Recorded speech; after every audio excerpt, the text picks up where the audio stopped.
Here's a small exercise. Open your phone calendar and count the months to May 2027. 10. Now let me tell you what has to happen inside a typical mid-sized Indian company in those 10 months. Every system holding personal data found and mapped, every notice rewritten, every consent flow rebuilt, every vendor contract reopened, a breach plan written and drilled, a grievance process that answers within 90 days, and people trained to run all of it. 10 months sounds like a long time until you write that list down. Today, I'm giving you the countdown, month by month, in the order that actually works. You're listening to DPDP Daily. I'm H.S. Kapoor. I've spent my career running large programs and portfolios, the discipline of making complex things actually happen. And for the past few years, I've brought that discipline to India's data protection law.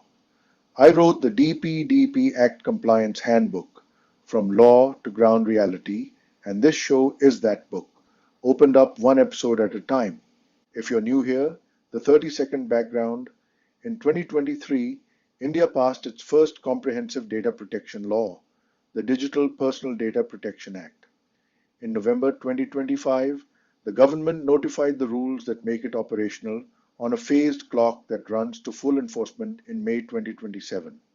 Together, they decide what every company, hospital, school, app, and shopkeeper in this country may do with your personal data and what you can demand when they get it wrong. 15 minutes a day, no jargon, real answers. Let's get into it. First, why 13th May 2027 matters. When the DPDP rules were notified in November 2025, the government made a deliberate choice, phased enforcement. The Data Protection Board came alive immediately. Consent manager registration opens this November. And the substantive obligations, the ones that change how your business actually operates, take effect 18 months out on May 13th, 2027. That was the government giving Indian industry a runway. And here's the sentence I keep repeating in boardrooms. The runway is not breathing room before the project. The runway is the project. So let's run the countdown. I'll assume you're starting roughly now, August 2026, with little or nothing in place. If you're further along, use this to find your gaps. Months 1 and 2, August and September, belong to discovery.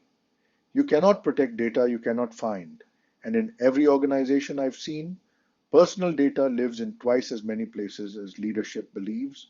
The CRM, yes, but also the sales team spreadsheets, the WhatsApp groups with customer lists, the recruitment inbox, the CCTV system, the courier panel, that old server from the 2019 migration nobody switched off. The deliverable for these 2 months is a data map and a record of processing activities. What data, whose, collected why, stored where, shared with whom, kept how long. Assigned one named owner.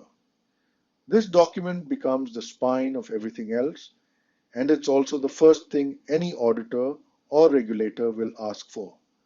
Alongside discovery, run classification. Which of your processing rests on consent and which on legitimate uses? Employment, voluntary provision, legal obligation. This single sorting exercise decides the size of your consent rebuild, so do it early and do it honestly. The temptation is to stretch legitimate uses to avoid building consent flows. Resist it. The categories are narrower than optimists want them to be. Months 3 and 4, October and November, are for the citizen-facing layer, notices and consent. Take every point where you collect personal data, forms, apps, counters, call scripts, and put a compliant notice on it. What you collect, the specific purpose, how rights are exercised, how to complain. Plain language, standalone, and in the languages your customers actually speak.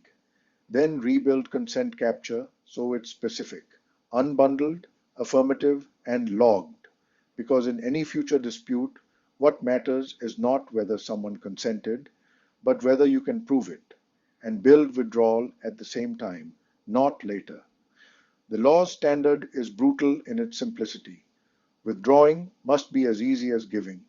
If consent is one tap and withdrawal is an email to a support desk, you've already failed. Months 4 through 6, November to January, vendor season. Every third party that touches your personal data needs a contract with data protection clauses, purpose limits, security obligations, breach notification to you, deletion on your instruction. Start with your top 20 vendors by data sensitivity, not by spend. This stream runs long because vendors negotiate, which is exactly why it starts before the new year, not after. Months 6 and 7, January and February, security and breach readiness, the rules, name minimum safeguards, think encryption, access control, logging, backups, and the penalty ceiling for failing them is the famous 250 crore. But the operational half is the breach plan. Who declares an incident, who informs the board without delay, who compiles the 72-hour detailed report, who drafts the message to affected users, who talks to CERT-in on its separate, faster clock. Write it, name the people, then run one tabletop drill. A plan that has never been rehearsed is a document, not a capability. Months 8 and 9, March and April, rights and people, build the machinery that answers access, correction, and erasure requests inside the 90-day grievance window, a request register, an identity verification step, a named grievance officer published where citizens can find them. Then train, not a policy email, actual sessions for the people who touch data daily, sales, HR, support, the front desk. Most breaches walk in through an untrained employee, and most complaints escalate because the first person contacted didn't know what a rights request was. Month 10, the run-up to May 13th, is your buffer and your dress rehearsal. Internal mini audit against the checklist, fix what's red, and get leadership sign-off on the residual risks. If you followed the sequence, this month is calm. If you started in February, this month is chaos. And that's the honest arithmetic behind my Diwali warning. An organization that hasn't begun discovery by this Diwali will be buying its way out of trouble next April at consultant rates with no guarantee the work is real. One more layer, and it's the one that separates plans that happen from plans that decorate a slide deck. Governance of the countdown itself. Give the program a single named owner, not a committee, a person, with a standing 30-minute weekly review. In that review, 3 questions only. What moved last week? What's blocked? What decision does leadership owe us?